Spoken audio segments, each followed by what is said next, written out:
Hello, my name is Mirko Peters, and I translate how technology actually shapes business reality. Most firms still talk about governance like it's just overhead or a slow layer of bureaucracy. They see it as a control function, a thing you simply tolerate because the audit, security, or compliance teams told you that you had to. But if you look closely, that entire perspective breaks the moment you try to scale AI, automate real work, or move faster across a messy Microsoft 365 estate. What looks like speed without governance usually turns into hidden delay, constant rework, and stalled rollouts that force you to rebuild trust every single time. So in this episode, I want to make a very direct case for a different approach. Governance is not the brake on innovation. It is the structure that makes speed, trust, and scale possible. To understand why that is, we need to look at the old belief that keeps so many organizations stuck in the mud. The old belief that keeps organizations stuck. The old belief is simple: governance slows us down. Because that idea is so common, a lot of organizations build their entire strategy around it without even noticing what they are doing. They separate innovation from control by letting business teams chase speed in one corner while pushing governance into a review board or a policy library in another. This usually ends up in an approval queue or a monthly meeting where nobody really owns the final outcome. From a system perspective, that's not just inefficient, it's fragile. The moment governance is treated like an external checkpoint instead of an operating design, the business learns a very predictable lesson. If the governed path is slower than the risky path, people will naturally root around the rules to get their work done. They aren't being rebellious or trying to ignore standards, but the system is rewarding speed in one place while punishing it in another. That's how shadow it grows. That's how unmanaged Power Platform solutions spread. That's how SharePoint permissions stay messy for years on end. This is exactly how Copilot lands in an environment where interest is high and licenses are bought, yet the actual readiness of the data is weak. When executive pressure is real, but the underlying structure isn't there to support it, you don't have a people problem. It's a system outcome. This is where a lot of leaders get trapped by visible signals that don't tell the whole story. They see policy documents, review committees, and approval gates, so they assume that a governance function is actually in place. They assume control exists because they can see the artifacts of it. But what they often don't see is the invisible cost being pushed into the rest of the organization. The waiting, the workaround, the duplicate effort, the exception requests, and the manual checking. People invent endless small acts of structural compensation just to get their daily work done. That hidden layer is incredibly expensive, and I don't just mean in terms of wasted time. It costs you in confidence. Every workaround weakens your traceability, and every unclear ownership line slows down your ability to make a decision. When every exception is handled manually, it teaches the organization that the real process is not the official one. Once that happens, governance stops being a trust mechanism and starts being seen as corporate theater. Now map that reality to how we actually work today. A team wants a new workspace, a business unit wants to automate a workflow, or someone wants to trial Copilot in a high-value use case. On paper, all of this looks straightforward, but in reality, the request moves across identity, data access, ownership, and policy enforcement boundaries. If those parts are not already designed to work together, you don't get speed. You get negotiation. And negotiation does not scale. This is the thing most people miss. What slows organizations down is rarely governance itself, but rather the presence of immature governance. It's the kind of governance that depends on memory or heroic intervention from a few key people. When governance starts after the request instead of before the rollout, it creates visible friction without reducing any of the invisible work. Because the friction is visible, leaders blame the governance team. But the actual problem sits deeper because the operating design is incomplete. I've seen this pattern again and again in large enterprises. Leaders say they want innovation, but the systems they fund produce nothing but manual drag. They say they want secure AI adoption, but they leave ownership unclear and permissions overshared while hoping to clean it up later. They say they want business-led automation, but every new workflow has to negotiate with a control model that was designed for containment rather than flow. And why is that? The reason is that a lot of governance models were built for a different era. It was a time when the main job was to restrict change instead of guiding it. Central IT could survive by slowing things down enough to reduce exposure. But low-code tools and AI changed the economics of that model. Now the volume of requests is too high, the pace is too fast, and the blast radius of bad access is simply too large. The old model breaks. It doesn't break because governance is outdated, but because the organization is still using governance as administration instead of architecture. Once you see that distinction, everything starts to shift in how you approach your digital estate. The real question is no longer about how we can control more. It becomes a question of how we design the governed path so well that it becomes the fastest path for everyone involved. When that happens, governance stops being the department of no and starts being the operating system for trust, delivery, and scale. The core case, a global services firm before the redesign. Let me make this concrete by walking you through one specific case, because otherwise, Governance just stays abstract, and people file it away as another management theory. This was a global services firm operating across multiple regions and business units, and their Microsoft 365 environment had grown the way most environments grow. It was fast, it was uneven, and while it was built with good intentions and local fixes, there was almost no structural consistency underneath. From the outside, the organization looked mature. They had official policies, they had approval processes, they had central teams responsible for collaboration, security, and compliance. They even had leaders talking seriously about AI, automation, and the future of work. So, if you only looked at the org chart, you would think the foundations were in place. But when we looked at the actual operating reality, a completely different story showed up. A simple request for a new team or SharePoint site could take days to process. And this wasn't because one person was slow. The request had to move through unclear ownership, inconsistent checks, and manual decisions about access, naming, and data handling. Different business units had learned their own ways to get things done, so while some waited and some escalated, others worked around the process entirely. And that last part is what really matters. Because the unofficial path was often faster than the official one, people naturally used it. A manager might need a project space quickly, so they would just reuse an old team with the wrong members still attached to it. A department wanted to automate part of a process, so they built around the edges using whatever permissions they already had. Someone needed to share files across functions, so they granted broad access first and planned to clean it up later. But in a system like this, later rarely comes. That created exactly the kind of environment many firms are now trying to bring Copilot into, where you have high interest but very low readiness. Executives were excited about the AI opportunity. The business could already see obvious use cases in proposal work, internal knowledge retrieval, and account coordination, so on paper it looked like the firm was ready to move. But Copilot does not land on paper, it lands on the estate you actually have. In this case, that estate had weak data hygiene, inconsistent ownership, and access patterns that nobody in the building fully trusted. Files were overshared, old workspaces still carried legacy permissions, and while the content existed, it wasn't in a form anyone could confidently describe as governed or reliably owned. So the AI conversation quickly hit a wall. It wasn't a technical wall, it was a trust wall. The moment people understood that Copilot would work across everything users already had access to, the real question changed. It was no longer about what AI could do for the company, but rather what exactly people already had access to that the company had forgotten about. That question changed the temperature in the room. Suddenly, governance was no longer a theoretical compliance topic, and it became a business risk discussion tied directly to whether they could roll out the software at all. Legal got nervous, security got cautious, and business leaders got frustrated because what had been sold as a fast productivity move now looked like a massive cleanup program. And here's the interesting part. The governance team was blamed for the slowdown. They were seen as the blocker, the department of no, but if you looked closely, they weren't causing the underlying friction, they were actually absorbing it. The real issue was that years of unmanaged sprawl and inconsistent control decisions had created a system where every new request carried hidden risk. So every request became a debate. Who owns this site? Who approves this access? Should this content be labeled? Can this automation move to production? Is this use case safe for Copilot? What should the exception process be? When those questions are answered case by case, speed collapses. This doesn't happen because people are incompetent. It happens because the system has no reliable default path. That was the before state. Delayed projects, duplicated work, and a rising volume of exceptions. There was low confidence in permissions and weak executive trust in AI readiness, but maybe, most importantly, the relationship between central IT and the business was damaged. The business saw governance as a drag, while governance saw the business as a risk, and both sides were reacting rationally to a poorly designed system. But the most revealing part was this. When leaders first described the problem, they did not say governance was immature. They said the organization needed faster approvals. And that misunderstanding is exactly where most redesign efforts go wrong. Why the obvious fix fails. The first instinct in that firm was the same instinct we see everywhere, which is to simply add more control. Add another form, add another review, add another sign-off layer, add another meeting between central IT, security, and the business. From the outside, that feels responsible and looks like discipline or risk management, but from a system perspective, it usually does the opposite of what leaders want. When a weak operating model starts producing inconsistent outcomes, many organizations respond by adding checkpoints instead of fixing the structure. They try to catch problems later rather than removing the conditions that create those problems in the first place. That sounds careful. In reality, it is usually expensive.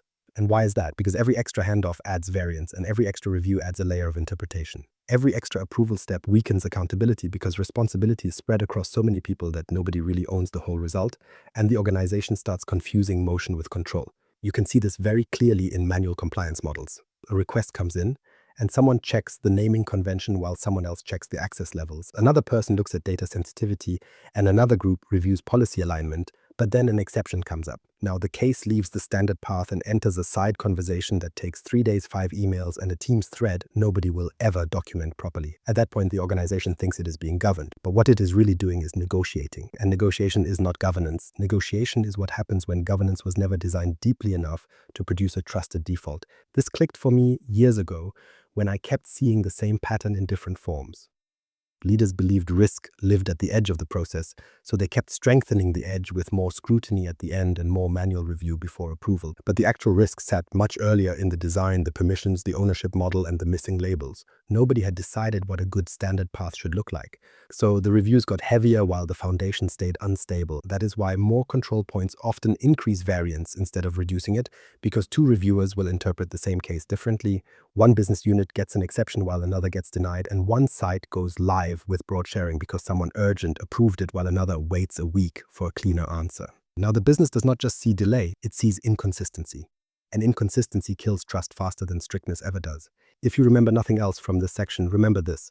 Manual compliance is a single point of failure. This isn't because the people are bad, but because the model depends on individual memory and local judgment under pressure. That does not scale across hundreds of requests, thousands of workspaces, or millions of files. And this is exactly why Copilot and low-code feel so disruptive to immature governance. They do not create the underlying permission debt, they expose it, they amplify it. Copilot works with what people already have access to, and Power Platform works with the connectors and data boundaries you already allow. When these tools enter a weak control environment, they make old structural problems visible at a new speed. The tool is not the root issue, the environment is. The system is doing exactly what it was set up to do, it's just not set up for scale. In the services firm, that became painfully obvious. More reviews did not restore trust in data access, more forms did not clarify who owned a workspace, and more meetings did not make Copilot safer. They only increase the distance between a business request and a usable outcome. And once that happens, one more thing breaks. The relationship between central teams and the business gets worse. Central teams feel buried in exceptions, the business feels trapped in delay, and both sides become more defensive. Both sides start asking for more evidence, and the whole machine slows down while still remaining fundamentally risky. So the obvious fix fails for a simple reason: it treats governance as an inspection problem. But governance is not mainly about inspection, it is about design. If the design is weak, the inspection load will rise forever. But if the design is strong, that load falls because the safe path is already built into the way work happens. Which brings me to the real shift that organization had to make. Governance as architecture, not administration. The shift in that services firm started the moment they stopped treating governance like a service desk ticket and started treating it like operating architecture. While that might sound like a simple change in terminology, it actually transformed what the entire organization believed governance was for. Before this shift, governance was purely administrative, acting as a slow layer of review that only showed up after people had already decided what they wanted to do. It lived in static documents, endless meetings, and manual approvals, which meant the system was always reactive. The business would move first, governance would react second, and central teams spent all their time trying to clean up the consequences. Once we reframed the entire concept as architecture, the conversation changed because architecture answers a much more important question. Instead of asking how to review a specific request, we started asking what conditions should already be true before that request ever shows up on a desk. This represents a completely different operating model where we focus on data structure, identity boundaries, and ownership rules. We looked at provisioning standards, policy enforcement, and lifecycle controls not as a bunch of separate work streams, but as one single operating design. And why does that actually matter for a busy professional? It matters because good architecture reduces the number of difficult decisions humans have to make while they are under pressure. That is the real game we are playing here. Immature governance creates massive decision fatigue where every site request feels unique and every new automation feels like a custom project. The business keeps demanding more speed, but the central teams keep answering with caution because there is no trusted standard path underneath them to lean on. Mature governance does the exact opposite by pre-deciding the patterns. It establishes that if a team needs a client collaboration space, it automatically gets a specific template, a clear ownership model, and preset access defaults. If someone sets up a low-code environment, it must follow specific connector rules and data boundaries from day one. This isn't just more bureaucracy, it is structural resilience. The reason this works is that trust is not built through corporate promises, but through consistent system behavior. When people know a workspace will be set up the same way every single time, they stop trying to negotiate every request from scratch. The business starts to trust the path, security starts to trust the controls, and leadership finally trusts the rollout. At that point, trust becomes a system output rather than a personal favor between departments. This is where most organizations get stuck because they still imagine governance as a legal wrapper you slap on after the work is already done. But in a modern environment shaped by Copilot and the Power Platform, governance doesn't wrap the work. It actually shapes how the work happens. In the services firm, the breakthrough came when they stopped asking the governance team to manually protect a weak estate. Instead, they redesigned the estate so that protection was built into how every project started. They replaced custom provisioning with named patterns, made ownership explicit, and moved the most important control decisions upstream. This changed the role of the governance function entirely. There was less chasing, less arguing, and far less inspecting of one-off requests. Instead, the team spent their time designing standards, tuning policies, and measuring whether the operating model was actually producing the business outcomes they needed. This is where governance finally becomes a competitive advantage. Once it functions as architecture, it doesn't just reduce risk, it actively lowers the cost of coordination and the cost of change. The organization can launch faster without creating chaos, expand AI with more confidence, and delegate more power because the operating boundaries are finally clear. If you look closely, that is the whole dividend of this approach. It isn't about tighter control for its own sake, but about better performance because the environment is actually built to carry the load. Once you see it that way, the first thing you need to fix isn't the meeting or the approval form, but the quality of the foundation the business is trying to run on. The first layer, data readiness as business readiness. This brings us to the first layer the firm had to address, which wasn't policy language or committee structures, but the data itself. I want to be very precise here because many organizations hear the term data readiness and immediately think of storage cleanup or basic file hygiene. They see it as a nice-to-have housekeeping program that they can deal with someday in the future. That framing is far too weak for the reality we face today. Data readiness is business readiness. If your content is unlabeled, overshared, or buried inside workspaces that nobody owns, then your business is simply not ready to move safely with automation or AI. You might still try to move, but you will do it without reliability, and that creates a hidden confidence problem that undermines every gain you make. This is where the services firm had to take a step back and look at the bigger picture. At first, the leadership team treated their Copilot delay like a simple tooling issue, thinking perhaps the pilot group was too small or people just needed better prompts. But none of those surface-level fixes addressed the real condition underneath the surface. The environment was carrying far too much unmanaged content, including redundant files and old project spaces that were still visible to people who didn't need them. When you have an estate filled with content that has no clear sensitivity signal or obvious owner, it creates a heavy tax on every single downstream decision.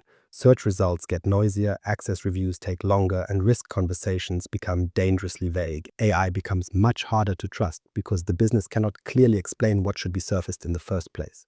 This is the part most people miss. Messy data isn't just untidy, it actually changes how people behave. Security teams add more caution, legal departments ask harder questions, and business teams lose confidence in the system because they can feel that the foundation is unstable. It's a system outcome. Research now shows that Copilot rollouts often stall between week 6 and week 12 when governance is treated as a one-time event instead of an ongoing process. That stall happens because AI does not fix a broken SharePoint architecture or solve your information ownership problems. It simply works with the estate you already have. If that estate is weak, the rollout will slow down, not because the AI failed, but because the business asked it to operate on low-trust inputs. In the firm, this realization changed the cleanup discussion completely. We stopped talking about tidiness and started talking about operational trust. We asked which information was critical, what content should be searchable, and what needed to be restricted or removed from the active path of work. These are not just records management questions, they are fundamental delivery questions.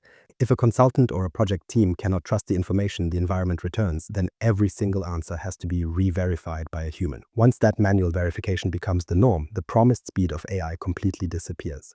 To fix this, the firm began structuring their content around use, ownership, and sensitivity.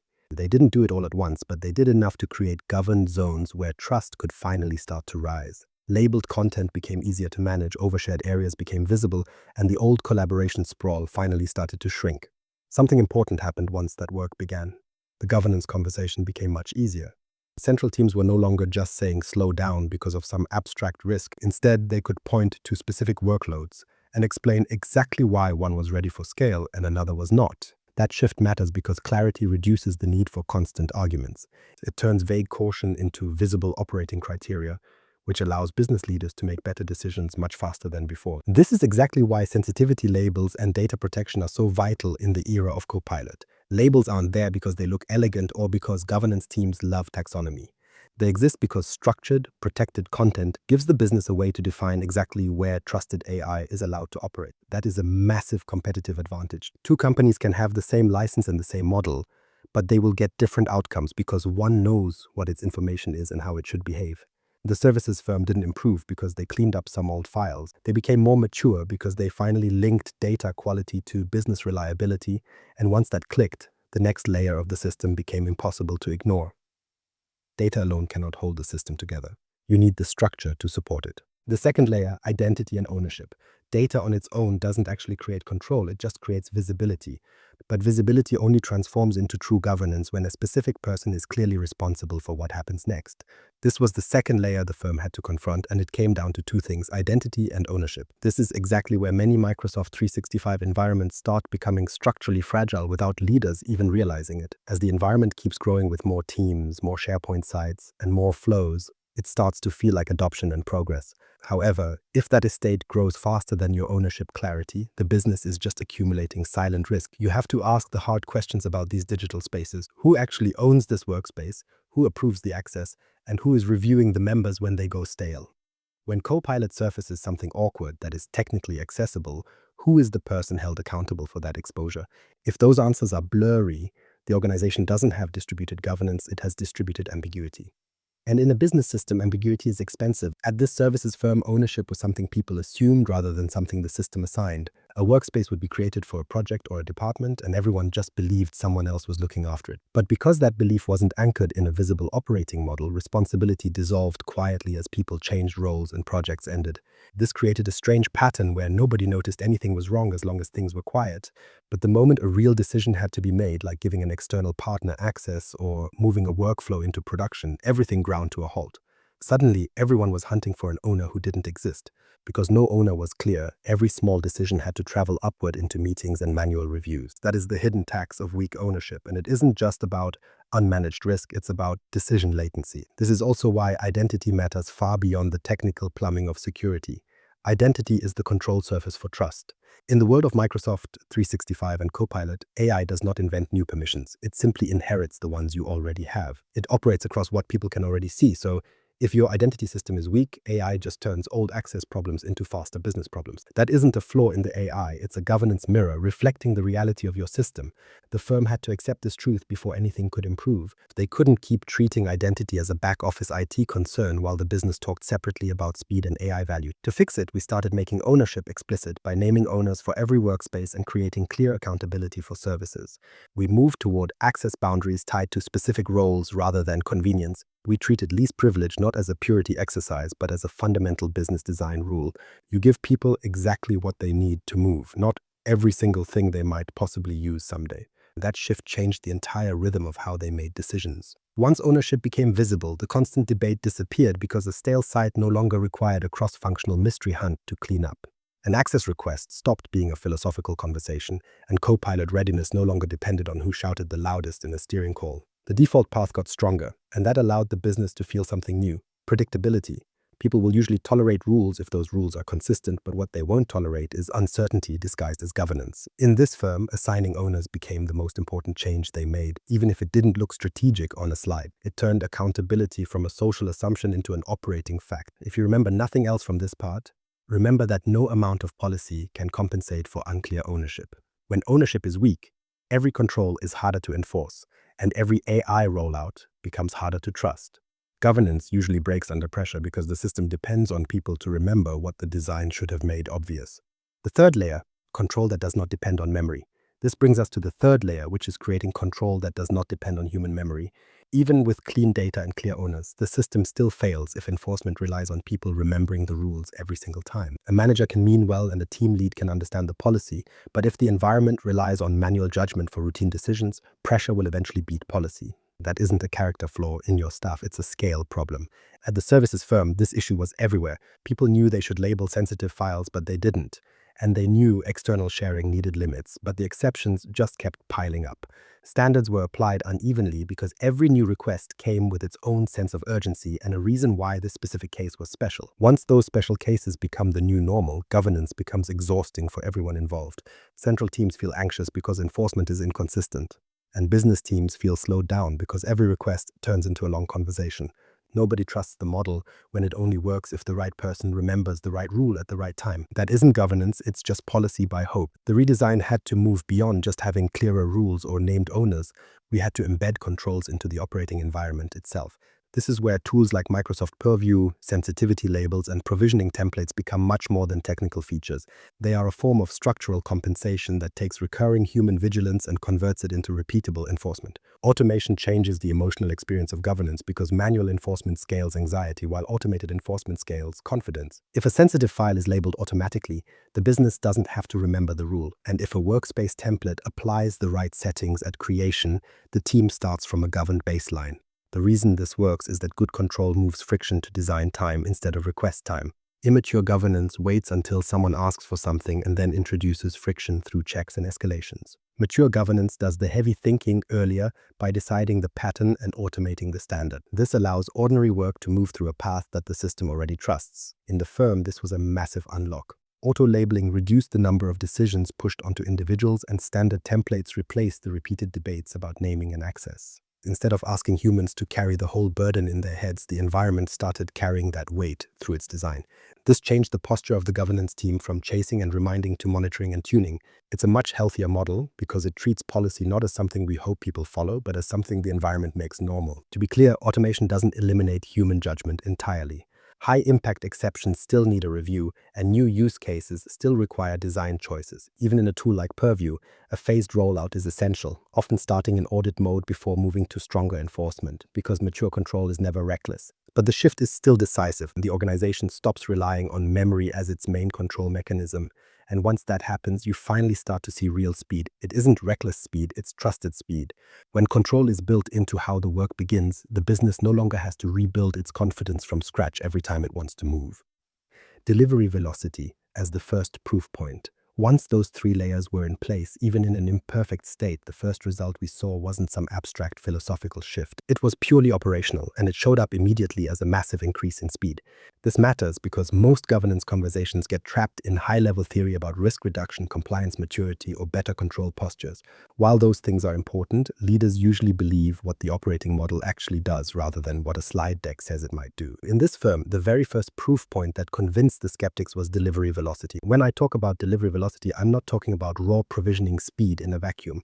I don't mean how fast you can spin up a new team if you completely ignore ownership, labels, and access boundaries, because that kind of speed is incredibly easy to fake. It looks fast for the first hour, but it becomes a massive expense over the next 6 months. What I'm describing is something much more valuable for the business. How quickly can the organization launch compliant workspaces, approved collaboration patterns, and ready-to-use environments without starting a fresh governance debate every single time? That is a very different question because the goal isn't just faster creation. The goal is faster, safe creation. In the services firm, this is where the redesign started to become visible to the executives who were skeptical at the beginning. Before we started, getting a governed workspace into the hands of a project team could take days of back and forth. No one intended to slow things down, but every request carried heavy design questions that the system had failed to answer in advance. Once templates, ownership rules, and automated controls started doing that work upfront, the timeline shifted dramatically. The standard governed path moved from a matter of days to a matter of hours, which isn't just a convenience gain for the users. It actually changes how the business behaves. When the safe path becomes predictable, people stop investing their energy in workarounds and they stop treating governance as a barrier to avoid. They start using the official system because it has become the path of least resistance to get a usable outcome. Many leaders misread velocity because they assume speed comes from stripping away rules. In most modern Microsoft 365 environments, speed actually comes from reducing uncertainty. If I know exactly what type of workspace I need, who owns it, and how long it will take to arrive, I can plan my project around that. If every request turns into a custom interpretation exercise, I simply can't. Predictability is a speed multiplier, and the research consistently backs this up. Organizations with mature centers of excellence report much faster solution delivery, not because they are reckless, but because they did the design work early enough that ordinary requests no longer require extraordinary effort. We see the same pattern in the Power Platform. A governed environment with clear boundaries, managed environments, and DLP rules enables more delivery rather than less. Without those guardrails, every new app or flow introduces friction later through rework and support complexity, but with them, the organization can scale maker activity within known limits. This is why templates matter more than people think. A template isn't just a shortcut, it is compressed governance. It takes 10 small decisions and resolves them once properly, so teams don't have to renegotiate them under pressure. That is a clear example of architecture producing velocity. In the firm, the results were undeniable. Once standard paths replaced bespoke approvals, exception rates dropped and fewer escalations hit the central teams. The governance function spent less time arbitrating ordinary work and more time improving the system itself. That is a much stronger operating signal than just looking at approval turnaround times. The business isn't just moving faster, it is consuming significantly less organizational energy for every request it makes. That is the real dividend of a well-designed system. Less waiting, less ambiguity, and less manual coordination leads to more reusable trust. If you only audit delivery speed by how fast something is created, you miss the point. But if you audit how fast governed work becomes usable without hidden cleanup later, the entire picture changes. Once the leadership saw those results, a new question became unavoidable. If mature governance can reduce the time it takes to launch safe work, what does that do to the economics of AI? Time to value for AI as the second proof point. Now we come to the second proof point. And in most boardrooms, this is the one that carries the most weight. I'm talking about AI time to value. This isn't about AI excitement, pilot activity, or how many licenses you've purchased. Time to value is much simpler and much more demanding, as it measures how quickly an AI initiative moves from an interesting demo to a trusted business tool. That gap is where most AI programs quietly lose their credibility. The launch usually looks impressive, and leadership sees some quick wins, but then the rollout hits the actual real estate underneath. Permissions, labels, oversharing, and weak ownership suddenly stall the momentum in ways the organization didn't expect. This is exactly why so many Copilot deployments stall between week 6 and 12. The issue usually isn't that the model stopped working, but rather that the business reached a point where experimentation had to become operational trust. That transition exposes governance debt that has been sitting there for years. In the services firm, that moment was unmistakable. At first, Copilot had massive energy because everyone could see the potential for proposal drafting and meeting prep. There was no shortage of ideas, but there was a massive amount of uncertainty about whether those ideas could be trusted at scale. The real question shifted from, can Copilot help us, to, can we let it operate on this environment without creating doubt every time it returns an answer? That is a governance maturity question. Good AI time to value depends on reducing the distance between the purchase and the trust. If you buy licenses before your data and identity conditions are ready, you pay for that delay twice. You pay once in the rollout slowdown and again in the confidence gap that forces everyone to double-check every output. Mature governance accelerates AI ROI because it creates the environment where the model can actually be used. Once the firm had cleaner content boundaries and clearer ownership, Copilot stopped feeling like a risky overlay on a mess. It became a practical layer inside a better designed estate. The business could then pilot more selectively and include low-risk sites with much more confidence. Use cases were tied to spaces where sensitivity and access were understood well enough to support trusted outputs. That shortened the path from the initial pilot to real operational value. This shift matters more than most leaders realize because executive frustration with AI is often just a governance problem in disguise. They think the program is slow because of weak adoption or poor training, but very often the issue is structural. The organization is trying to push AI into an environment that still requires trust to be rebuilt by hand. That process will always feel slow because the true cost of immature governance isn't just risk. It is the delay between intent and output. You buy the capability today, but you don't get the value until much later, if you get it at all. Research into mature governance models makes this pattern very clear. Phased Copilot programs work better when they start with lower risk sites and active remediation instead of a one-time launch mentality. That sequence only works when governance is treated as a continuing business process rather than a checklist. If delivery velocity proves that governance makes safe work arrive faster, then AI time to value proves that governance changes the economics of innovation. It shrinks the gap between what is possible and what is trusted. It reduces the organizational energy needed to turn a demonstration into a repeatable business use. Once you see that, one uncomfortable question starts to surface for a lot of leaders. Why does governance still feel so slow in organizations that claim to care about speed? Why governance feels slow when it is immature? Immature governance feels slow because it adds visible friction without removing any of the invisible work. That is the core reason people hate it. When a system is poorly designed, the pain points are obvious to everyone involved. You can see the approval queue filling up, the endless forms that need filling out, and the review boards that turn into bottlenecks. People feel the weight of the sign-off process and the frustration of a blocked request, but they rarely see the hidden layer of labor that weak governance creates everywhere else. The real damage happens in the shadows. It's the rework required after a workspace was built incorrectly, or the massive cleanup needed because permissions were granted too broadly to start with. It's the constant exception handling when policies are vague, and the desperate audit scramble 6 months later when nobody can explain why a decision was actually made. Because the friction is visible, governance gets the blame. The real cost, however, sits in the invisible part of the system. This distortion matters because it forces organizations to optimize the wrong things. Leaders try to reduce the pain people can see while leaving the unstable design underneath exactly as it is, which might make the system feel faster for a moment, but the operational tax never actually goes away. This creates what I call the executive illusion. Leaders often think they are saving time by loosening control or skipping structure to move fast. But later is always where the bill arrives. Later is when the project team has to rebuild the entire site correctly, or when the owner of a critical asset has to be hunted down manually. Later is when legal, security, and operations all end up back in the room because nobody trusted the original path enough to let it scale. That isn't speed. It is deferred friction. And deferred friction is almost always more expensive than upfront design. By the time you address the issue, the organization is fixing problems inside active work instead of preventing them before the work even starts. In the services firm I worked with, this was the most important mindset shift we made. Before the redesign, governance looked heavy because everyone focused on the requests being slowed down. What they failed to measure was the endless flow of exception handling, escalations, and duplicate work that weak governance was generating in the background. That hidden workload was enormous, and it spread across the entire business like a virus. Project teams lost weeks waiting for access disputes to be resolved, while central teams wasted hours answering the same basic questions over and over again. Security teams lost time investigating gray areas that should have been structurally clear from day one. And leaders lost time rebuilding confidence every time a new initiative needed approval. The organization was already paying for governance. It was just paying for it badly. This is why compliance is so often framed as a sunk cost. Its value is distributed across the system, so you don't see a dramatic revenue line saying this profit happened because your control model was mature.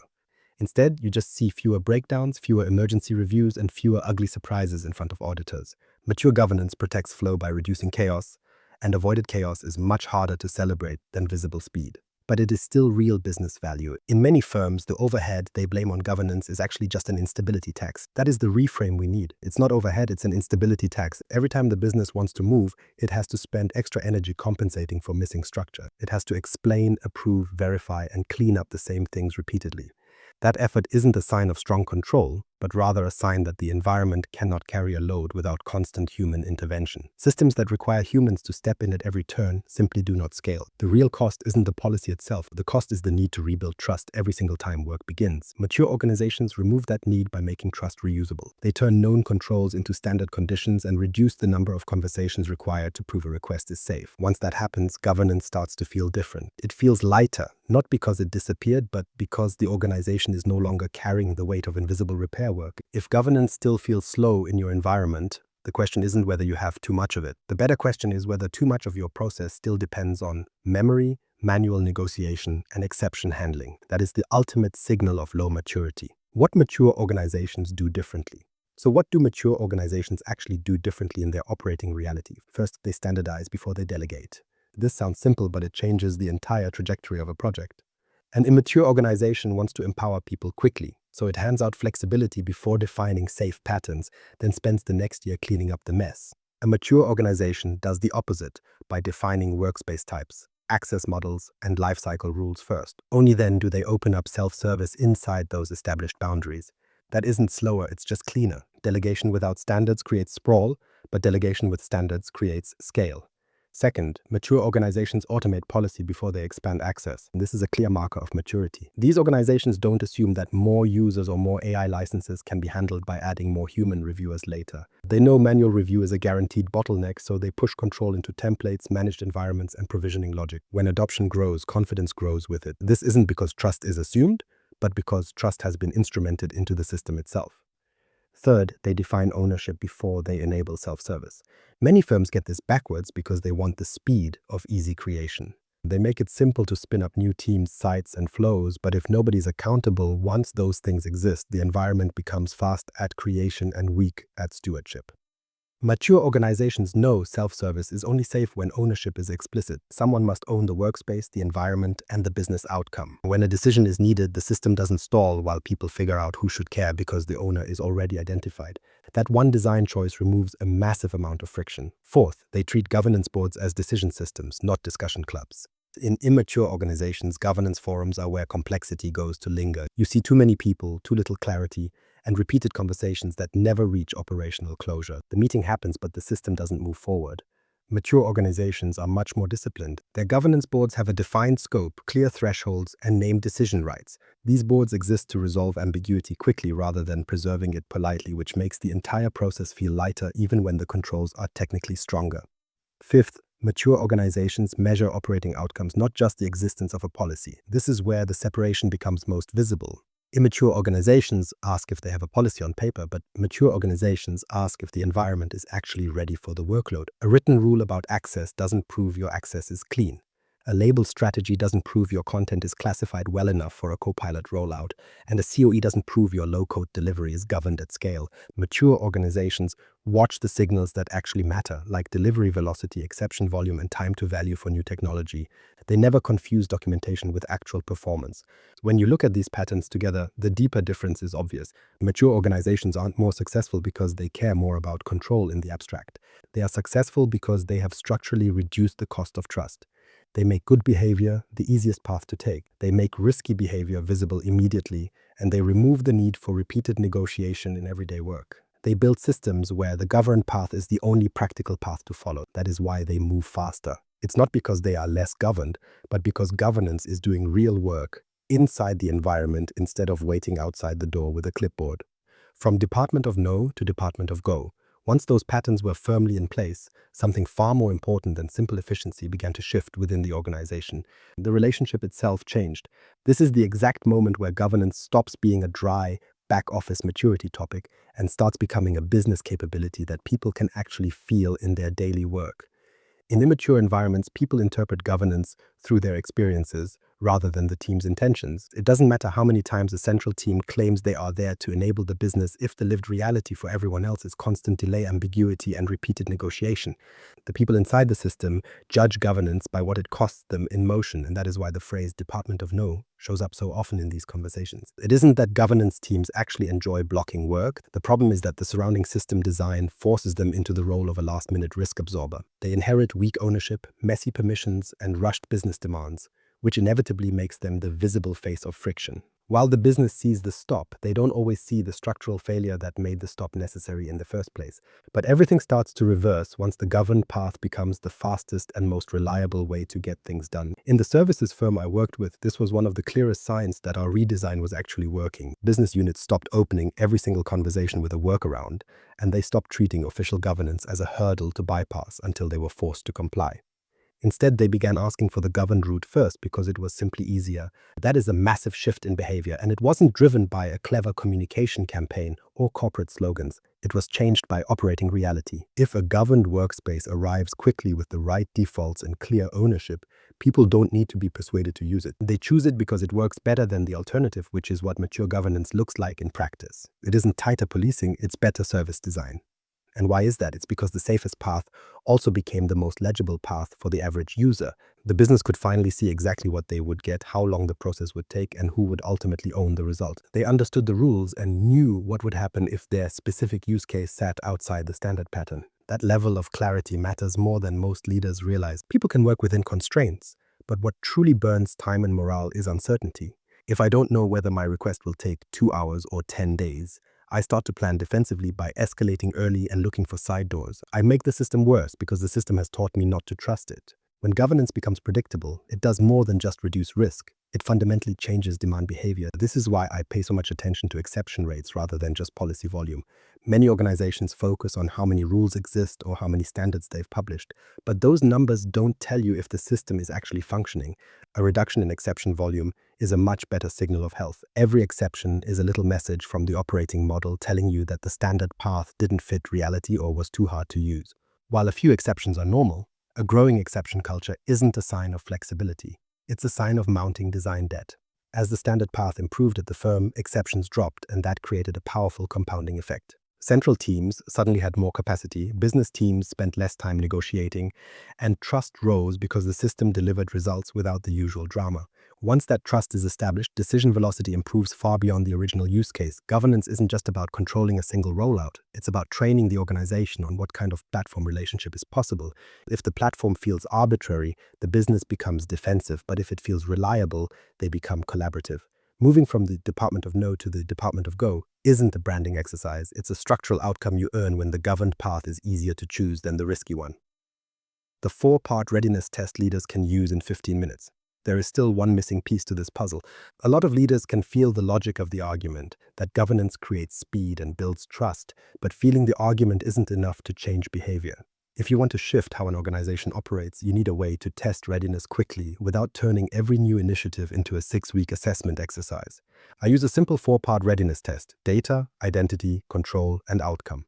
If a rollout cannot pass these 4 specific checks, it simply isn't ready for business scale. This model works because it forces leaders to stop asking if a tool is exciting or technically possible and starts asking if the environment underneath is stable enough to carry it. Let's break that down, starting with data. You have to ask if your information is structured, labeled, and protected enough for the workload you're about to introduce. If you are planning a Copilot rollout, you need to know where the relevant content lives and if sensitive material is properly labeled. If the data layer is weak, the workload inherits that uncertainty from day one. Second is identity. You need to know if ownership, access boundaries, and privileges are clearly defined in the real operating model, not just in a policy file. You have to identify who owns the workspace, who can approve access, and who is accountable when something needs a manual review. When identity is fuzzy, decisions slow down and risk becomes everyone's problem but nobody's responsibility. Third is control. You must determine if your policies are automated, traceable, and enforceable without requiring heroics from your team. This is where many organizations fail because their enforcement still depends on manual review and local interpretation. A scalable model carries the control burden through labels, templates, and managed environments that work without constant chasing from management. Finally, there is the outcome. You have to be sure this rollout will create business value without creating hidden operational risks. Leaders often skip this because they assume the value is obvious. But if you can only describe activity rather than results, you don't have a business case yet. You need to know if you are improving delivery speed, proposal quality, or decision support, and you must weigh that against the hidden tax of rework or manual verification. Now map those 4 points to how a typical leadership conversation usually sounds. When someone says they want to scale Copilot in a specific business unit, you just ask 4 questions.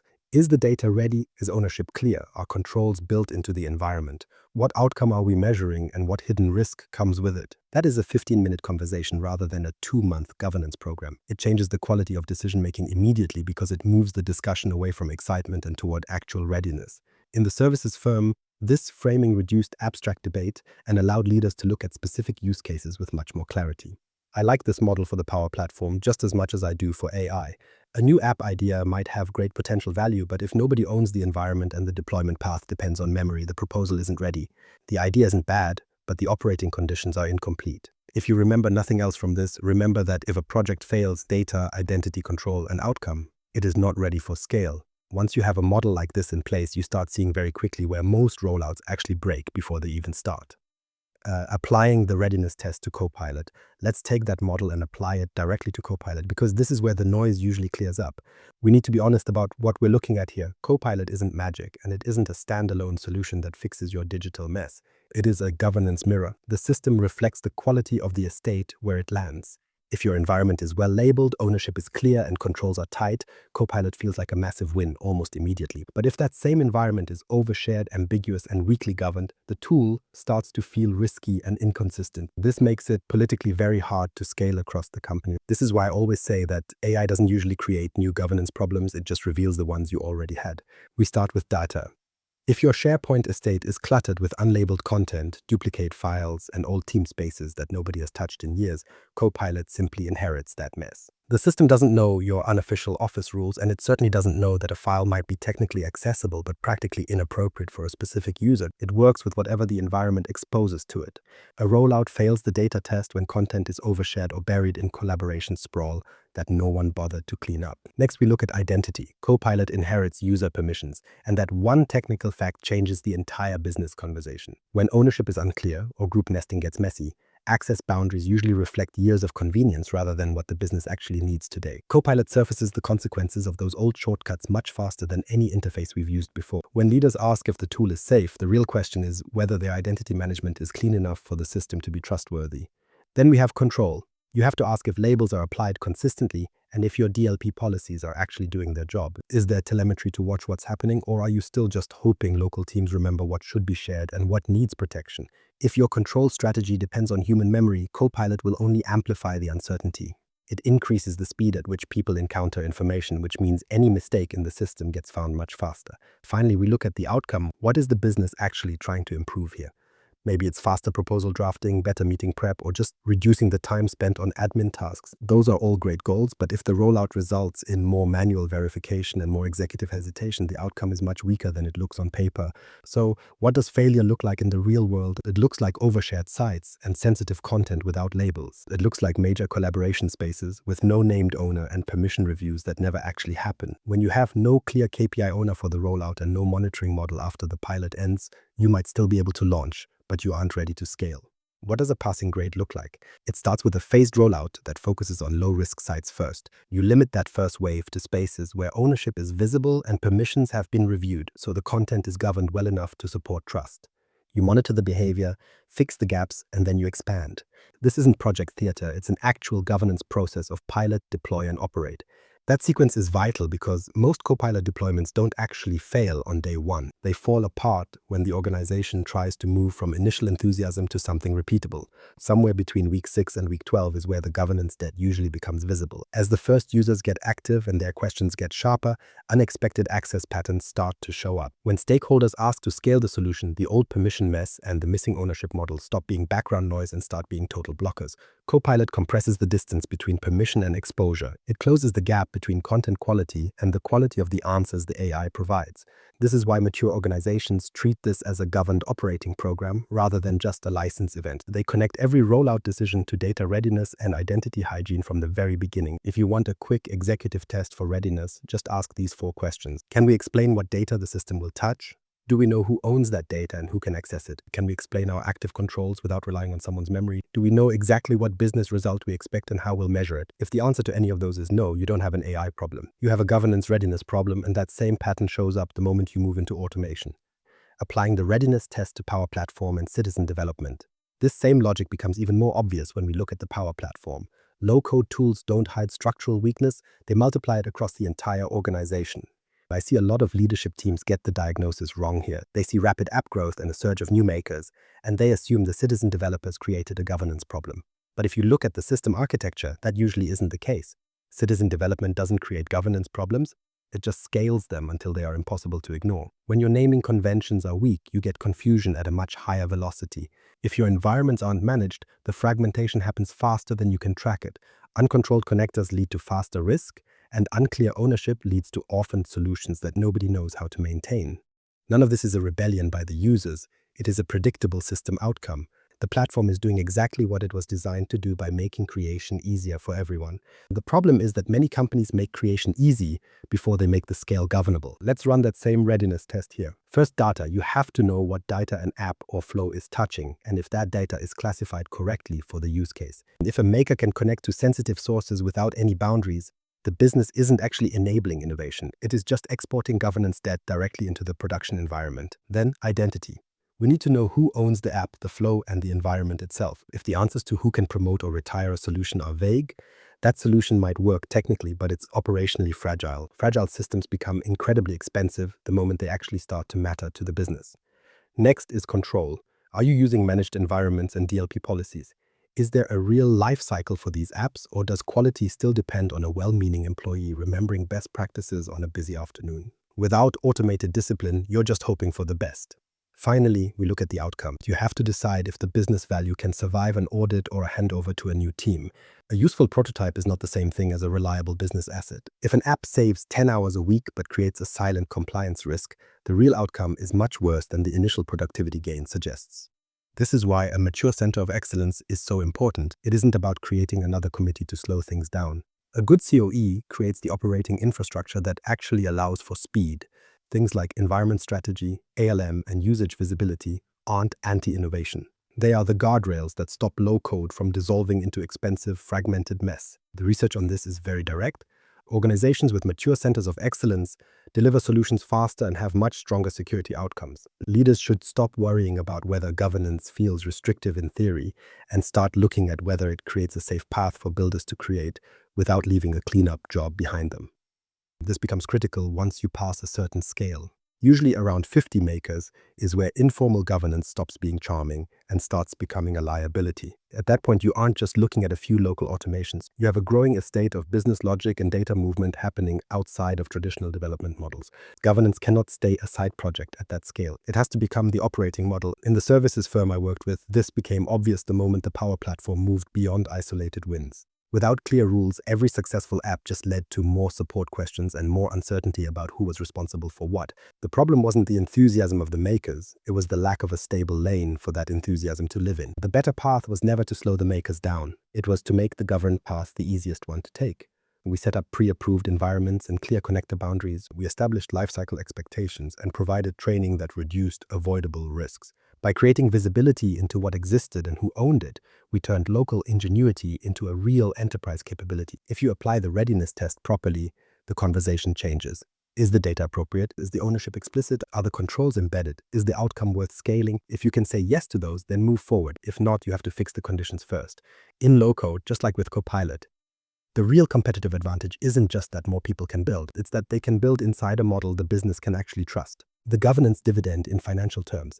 Now we're getting to the part of the conversation that usually feels a bit uncomfortable, but it's uncomfortable in a way that's actually useful for the business. Once your governance starts hitting its stride, it stops being a conversation about rules and starts being a conversation about economics. When you improve delivery speed and shorten the time it takes for AI to actually create value, finance starts looking at the platform through a completely different lens. Governance is no longer just a checkbox for the compliance team. It becomes a primary driver of your operating margins. And that shift in perspective changes everything. Most executive teams still treat governance like a tax or a piece of necessary overhead that they just have to endure. They see it as something the business carries because a regulator, an auditor, or a security lead insisted on it, but that framing is fundamentally broken. If you look at the mechanics of how work actually gets done, you realize that governance doesn't just cost money. Weak governance is what actually burns money. It does it quietly, it does it repeatedly, and it does it across every single layer of your operating model. The services firm I mentioned earlier only started to see this once they stopped measuring the cost of governing and started tracing the cost of instability. They realized their audit preparation was twice as heavy as it needed to be because the evidence was scattered across a dozen different systems. Expensive central leadership time was being swallowed up by exception handling, and rework kept appearing because of rushed provisioning or a total lack of clear ownership. None of those costs sat neatly under a single budget line, but the drain on the business was undeniable. Because these were recurring costs, they acted like a permanent drag on the company's ability to scale. This is why the financial case for governance is so frequently misunderstood by leadership teams. The real value isn't just found in direct savings, it's found in cost avoidance, capacity recovery, and the power of reuse. When you have fewer manual reviews and fewer escalations, you stop spending high-value time proving something is safe after it's already been built. That is real business value, even if it doesn't show up as a flashy new revenue category on the quarterly report. Now, let's map that logic to something like the Power Platform. If you look at the research around mature centers of excellence, you see a very clear pattern where stronger delivery outcomes and stronger compliance outcomes happen at the same time. The Forrester Total Economic Impact Study on Power Platform reported a 224% ROI over 3 years, with the investment paying for itself in less than 6 months. That return didn't happen by accident. It came from faster development, less manual labor, and a massive reduction in the costs associated with shadow IT. The same logic applies to your compliance automation. Recent guidance on the ROI of automated compliance shows that fewer audit findings and lower remediation efforts have a massive impact on the bottom line. It makes perfect sense when you think about it from a system perspective. If your controls are traceable and your evidence is easy to pull, you aren't wasting your most expensive people's time reconstructing history for an auditor. You are simply shortening the distance between the work being done and the proof that the work is correct. It's not a glamorous part of the business, but it is incredibly efficient. And in a world of tightening budgets, efficient control is what protects your margin. We are seeing this exact same pattern become even more critical as organizations rush to launch AI programs. If you buy Copilot and drop it into a weak, ungoverned estate, you're going to pay for the licenses once, and then you're going to pay a second time for the cleanup and the containment. But when your governance maturity is high, the distance between the purchase date and the date of trusted use shrinks significantly. You have the same licenses and the same vendor, but because you have a different operating design, you get a completely different financial result. This is the point I really want leaders to take to heart. Governance is not just a form of risk management, it is a structural form of margin protection. It protects your ability to execute by cutting out the waste that usually surrounds delivery, remediation, and the constant need to rebuild trust. It increases the utilization of the tools you already pay for because governed patterns are reusable, whereas ungoverned ones are always bespoke. When finance asks if the spend is worth it, the more honest question is to ask what the business is currently losing to avoidable friction and invisible rework. Because once you calculate those losses properly, governance stops looking like a bureaucratic hurdle. It starts looking like your most powerful source of operating leverage. The trust dividend leaders usually miss, but the financial side is only half the story, and if you stop there, you'll miss the most powerful effect of a mature system. I'm talking about trust. I don't mean trust in the soft cultural sense that people talk about in HR meetings. I mean trust as a literal operating multiplier. It's the variable that determines how quickly your people will approve, adopt, and fund a new capability. This is the dividend that leaders almost always underestimate because it's hard to put on a dashboard, but it changes the reality of the business every single day. Trusted systems move fast, while untrusted systems get stuck in a loop of constant review.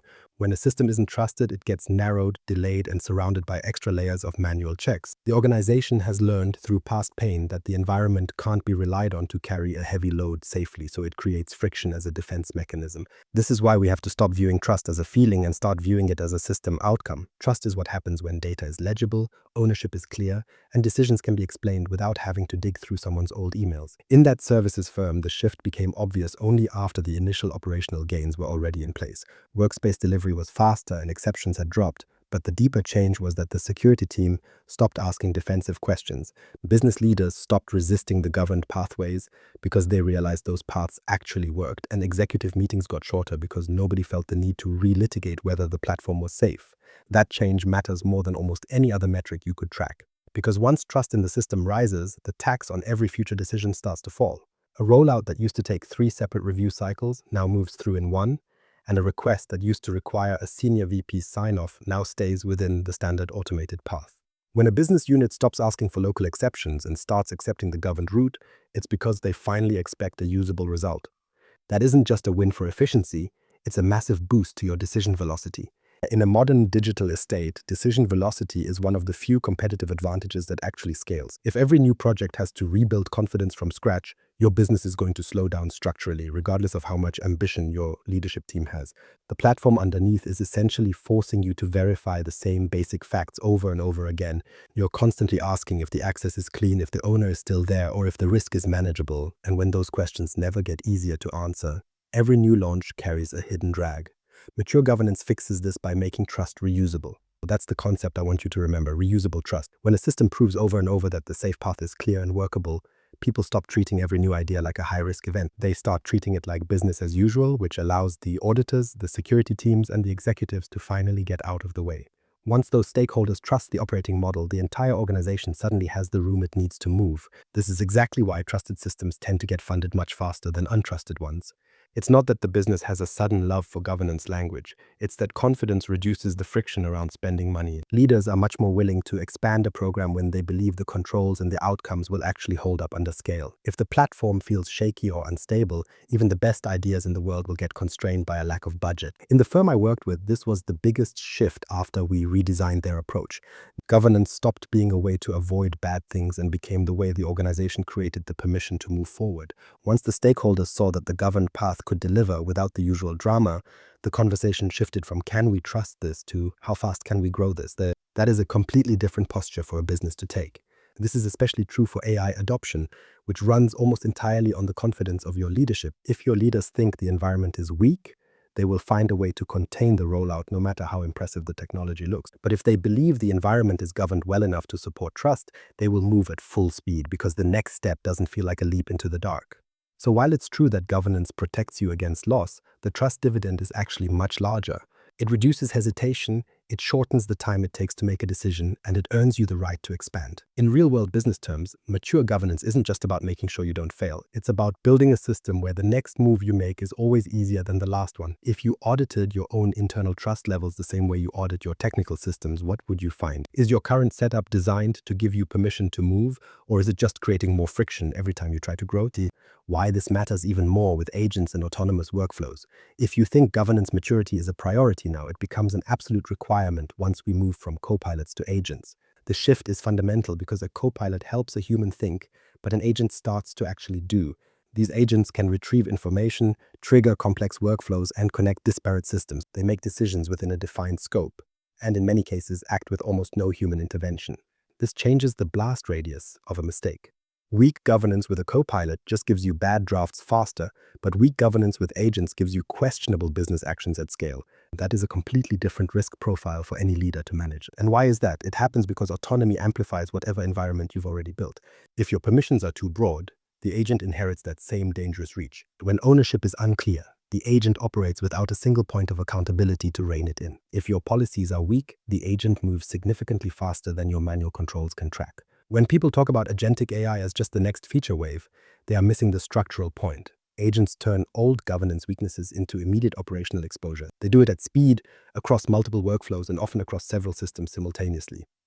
The old model of governance, a stack of documents or a quarterly review meeting, is no longer sufficient. You cannot govern autonomous workflows with static intentions alone. You need active operational control that includes identity, access, observability, and clear rollback paths. In other words, you need to govern agents more like digital workers and less like clever software add-ons. That framing changes everything.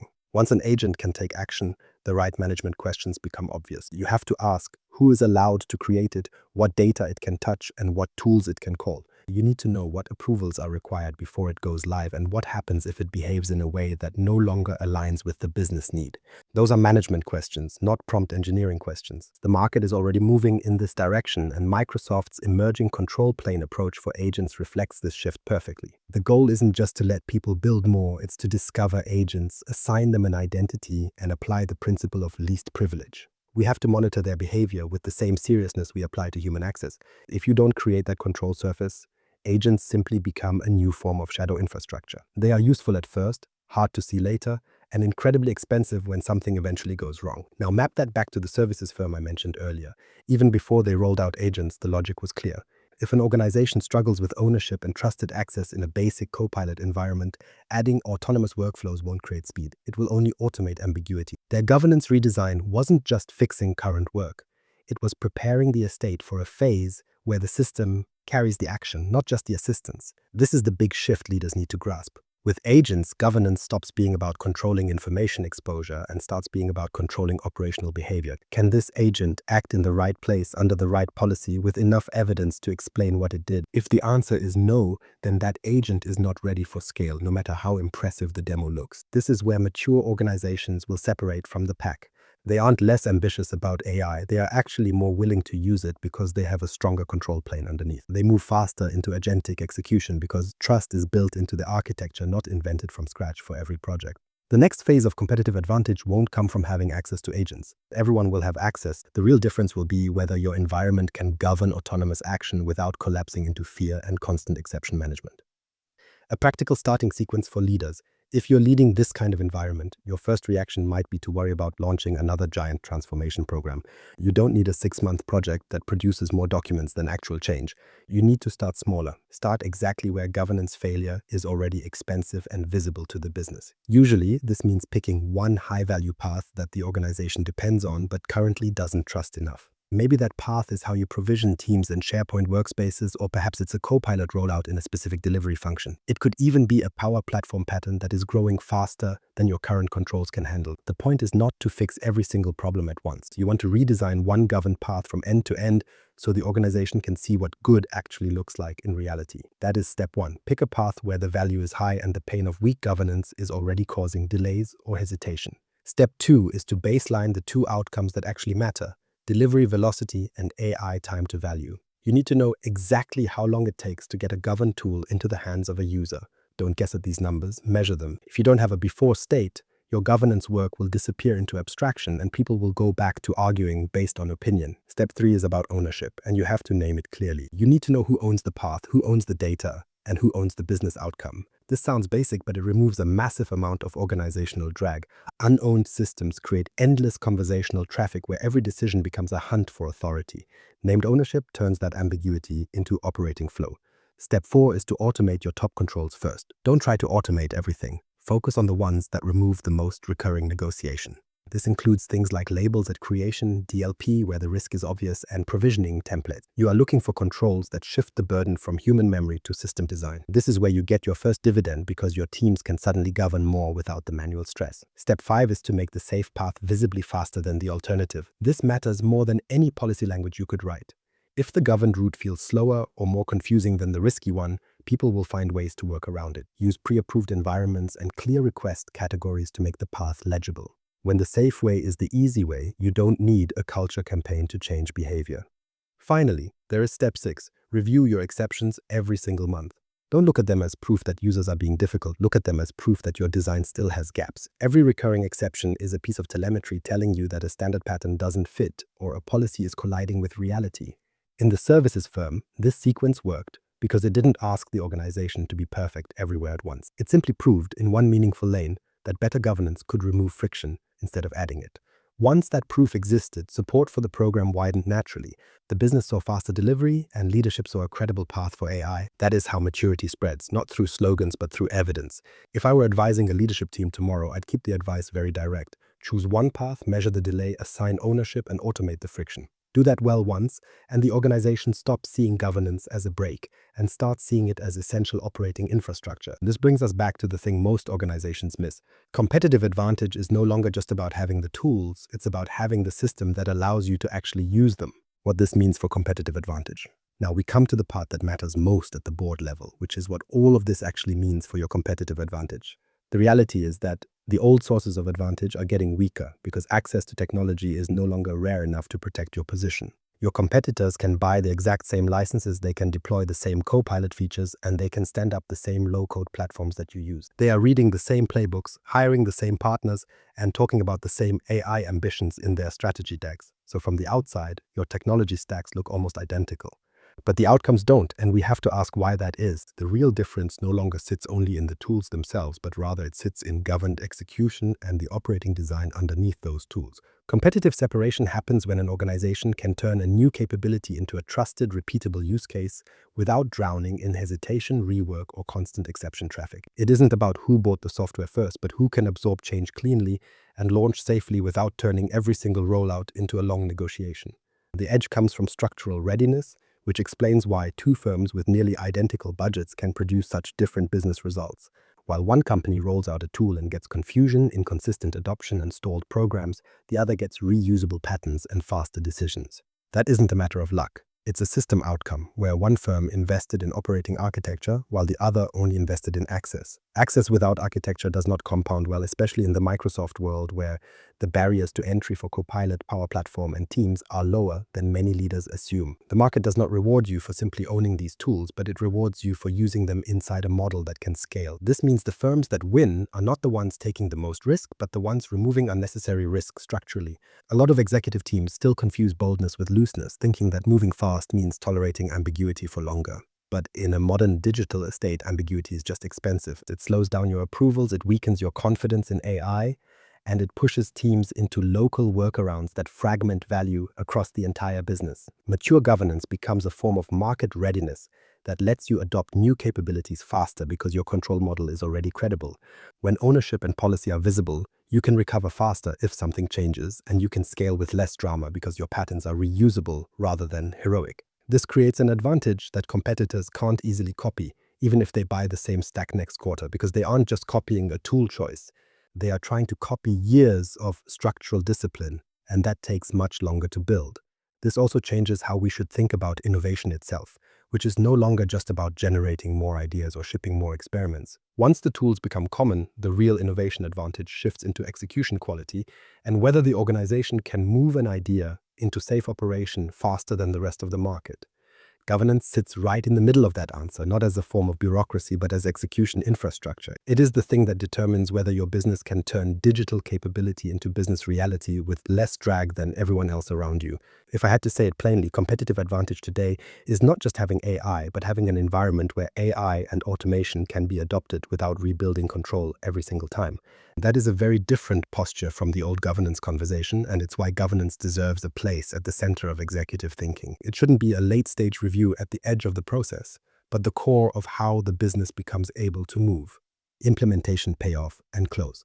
Governance is not the thing that slows innovation down. It is the thing that makes innovation survivable. If you look back at the services firm, that is exactly what changed when they stopped confusing governance with paperwork and started treating it like operating design. The organization didn't get faster by ignoring risk or relaxing standards, but it improved because it removed pointless friction and made ownership visible.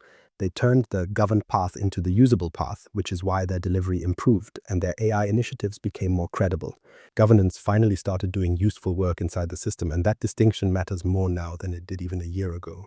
The pressure on organizations is no longer just to adopt another app platform, but to absorb AI and continuous digital change without turning every move into a local crisis. From a system perspective, that doesn't happen through talent or good intentions alone, but it happens when the environment has enough structural resilience to carry speed without collapsing. That is the governance dividend, where you spend less time rebuilding confidence or negotiating edge cases and more time extending patterns that already work. Many firms are still underestimating what governance really is because they are reading it through an old lens of policies, approvals, and audit pressure. While those things are necessary, they are fundamentally defensive, whereas mature governance is productive and leads to cleaner launches and better funding conversations. That is not overhead, it is leveraged. If you want to make this practical, don't start with a philosophy workshop, but start with one real upcoming rollout like a Copilot deployment or a Power Platform use case. Audit that project with a 4-part readiness test covering data, identity, control, and outcome to see if your design is actually strong. Ask yourself if the data is structured and protected enough for the workload, and check if ownership is explicit enough that decisions won't stall out. You need to know if controls are embedded in the environment or if you are just relying on human memory again while staying clear on the business value and the hidden risks. This is where the change begins, not in theory, but in one specific operating path that makes the gaps feel less abstract. Once you see where trust is being rebuilt manually, you can start replacing that human compensation with actual structure. Maturity grows one governed path at a time, and over time, these improvements change what the organization believes is possible. The business stops assuming that control must be slow, and leaders stop treating every new capability like a fresh argument because the operating model finally has a memory. Trust becomes reusable, the company starts moving with much less drama, and that creates a serious advantage in a world that demands more autonomous workflows. In the next phase of business, loose governance is not freedom, but from a system perspective, it is a single point of failure hiding inside a fast-looking environment. The real question is not whether governance matters, but whether your governance is acting like a brake or if it has become the infrastructure that lets the work move. That is the executive decision, and if you get it right, governance stops being the reason you cannot scale and becomes the reason you can. So here's the question I'll leave you with. If you audited your next Copilot or Power Platform rollout the same way you audit your critical systems, what would you find? Where are you still relying on memory instead of design? And where are you rebuilding trust every time you try to move fast? If you want more conversations like this that translate technology into business reality, subscribe to the M365 FM podcast and connect with me, Mirko Peters, on LinkedIn to tell me which topic we should unpack next.